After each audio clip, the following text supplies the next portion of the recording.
Breaking news Pahalgam ఉగ్రదాడితో Bharat Pak మధ్య ఉగ్రవాదం అలాగే ఉద్రిక్త పరిస్థితులు హైటెన్షన్ వాతావరణం నెలకొన్న నేపథ్యంలో అటు పరిసరాల దగ్గర కూడా అటు సరిహద్దుల్లో కూడా హైటెన్షన్ వాతావరణం నెలకొంది అని చెప్పుకోవచ్చు. అయితే పాక్ కవ్వింపు చర్యలకు పాల్పడుతుంది, సీజ్ ఫైర్ నిబంధన ఉల్లంఘిస్తున్నట్టు కూడా భారత్ తెలుపుతున్న నేపథ్యంలో అక్కడ కాల్పుల దృశ్యాలు ఒకసారి మనం చూద్దాం, స్పాట్ విజువల్స్ చూద్దాం.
మనం బిగ్ టీవీ విజువల్స్ లో కూడా చూస్తూ ఉన్నాము. అయితే అక్కడ సరిహద్దుల్లో ఏ విధంగా కాల్పులు జరుగుతున్నాయి దానికి సంబంధించిన విజువల్స్ కూడా మనం బిగ్ టీవీ స్క్రీన్ పై చూడడం జరిగింది. అయితే 2 రోజులుగా కూడా కాల్పులకు దాయాది దేశం పడుతున్నట్టు కూడా తెలుస్తోంది. నియంత్రణ రేఖ వెంబడి పలు ప్రాంతాల్లో కాల్పులు జరిపింది. అయితే భారత సైన్యం సమర్థంగా దీన్ని తిప్పికొట్టినట్టు కూడా మనకు సమాచారం. అయితే ఏప్రిల్ 25, 26 అర్ధరాత్రి ఈ ఘటన చోటు చేసుకున్నట్టు రక్షణ శాఖ అధికారులు శనివారం వెల్లడించడం జరిగింది. అయితే నియంత్రణ రేఖ వెంబడి పలు పోస్టుల నుంచి పాక్ ఆర్మీ కాల్పులు జరిపినట్టు తెలిపారు. ఈ ఘటనలో ఎలాంటి ప్రాణ నష్టం కూడా సంభవించలేదు, ఎవరికి గాయాలు కాలేదని వెల్లడించడం జరిగింది. మొత్తంగా అయితే ఏప్రిల్ 24, 25 అర్ధరాత్రి వేళ కూడా పాక్ ఎల్ఓసి వద్ద కాల్పులు జరిపిన సంగతి తెలిసిందే. అయితే మొత్తంగా 2 రోజుల నుంచి కూడా ఎల్ఓసి దగ్గర పాక్ కవ్వింపు చర్యలకు పాల్పడుతుంది. అయితే ఈ కవ్వింపు చర్యలకు భారత్ తిప్పికొట్టినట్టు కూడా తెలుస్తుంది. పహల్గాం ఉగ్రదాడికి పాక్ సీమాంధ్ర ఉగ్రవాదమే కారణమని భారత్ ఆరోపిస్తున్న సంగతి తెలిసిందే. అయితే ఈ ఘటనతో తమకు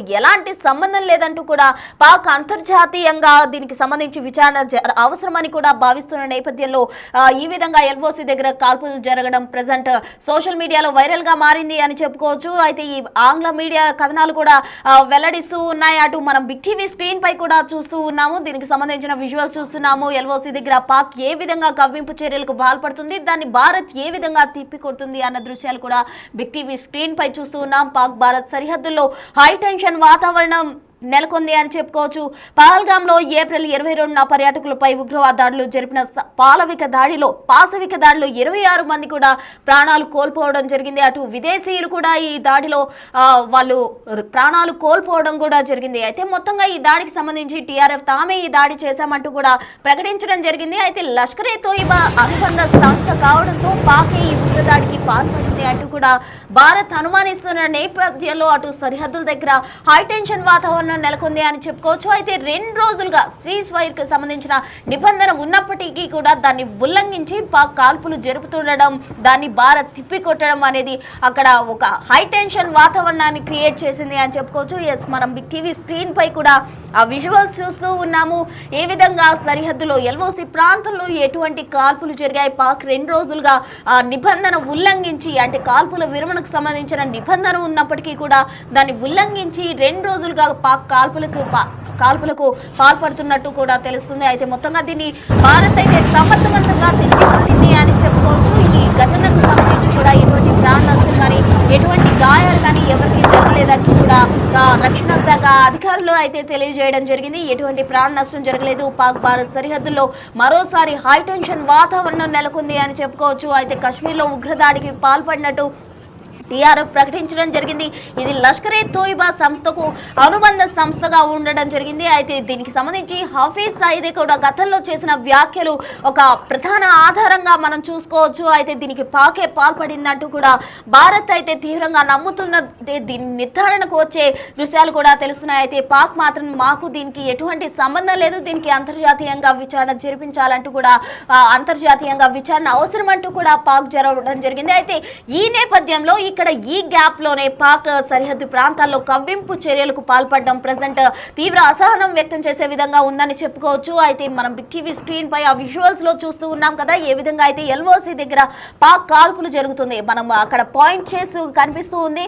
అక్కడ కాల్పుల దృశ్యాలు అయితే మనకి చిన్న లైట్ వెలుగుతున్నట్టు కూడా మీరు నోటీస్ చేయొచ్చు. అయితే కాల్పులు ఏ విధంగా ఆకాశంలో జరుగుతున్నాయి, అక్కడ కాల్పుల దృశ్యాలకు సంబంధించిన విజువల్స్ అన్ని మనం చూస్తూ ఉన్నాం. ఏ విధంగా కాల్పులు జరుగుతూ ఉన్నాయి అనే దృశ్యాలు కూడా మనం బిగ్ టీవీ స్క్రీన్ పై చూస్తూ ఉన్నాం. మీకు కనిపించినట్లయితే అక్కడ సర్కిల్ చేసి యారో మార్క్ ద్వారా చూపిస్తూ ఉన్నాం కదా, అక్కడ ఆ విజువల్స్ చూడొచ్చు. కాల్పులు ఏ విధంగా జరుగుతున్నాయని 2 రోజులుగా అర్ధరాత్రి సమయంలో పాక్ కవ్వింపు చర్యలకు పాల్పడింది. అయితే మొత్తంగా దీనికి భారత్ మాత్రం సమర్థవంతంగా తిప్పికొట్టింది అని చెప్పుకోవచ్చు.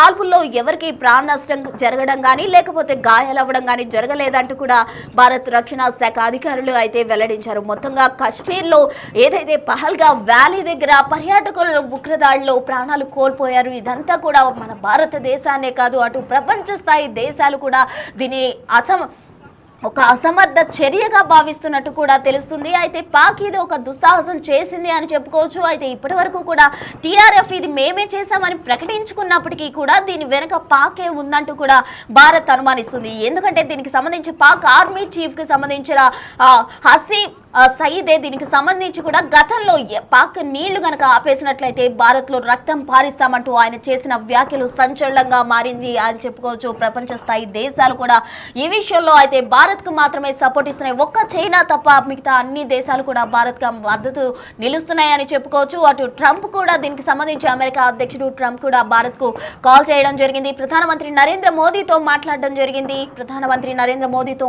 మాట్లాడి ఉగ్రవాదాన్ని సహించేదే లేదు, పూర్తి మద్దతు అమెరికా ఇస్తుంది అంటూ కూడా ట్రంప్ ప్రధానమంత్రి నరేంద్ర మోదీకి చెప్పడం జరిగింది. మొత్తంగా ఈ విషయం జరుగుతున్న సమయంలో అటు భారత్ పాక్ ను ఎలా ఎదుర్కోవాలి అని యోచన చేస్తున్న సమయంలో అయితే తాజాగా సరిహద్దు ప్రాంతంలో ఎల్ఓసి దగ్గర పాక్ జరుపుతున్న కాల్పులు కవ్వింపు చర్యలు కావచ్చు ఒక అసహనాన్ని క్రియేట్ చేసినాయి అని చెప్పుకోవచ్చు. ఇదంతా కూడా సరిహద్దులో హై టెన్షన్ వాతావరణం క్రియేట్ చేయడం జరిగింది. దీనికి సంబంధించిన విజువల్స్ కావచ్చు, వీడియోలు కావచ్చు ప్రజెంట్ వైరల్ అవుతున్నాయి.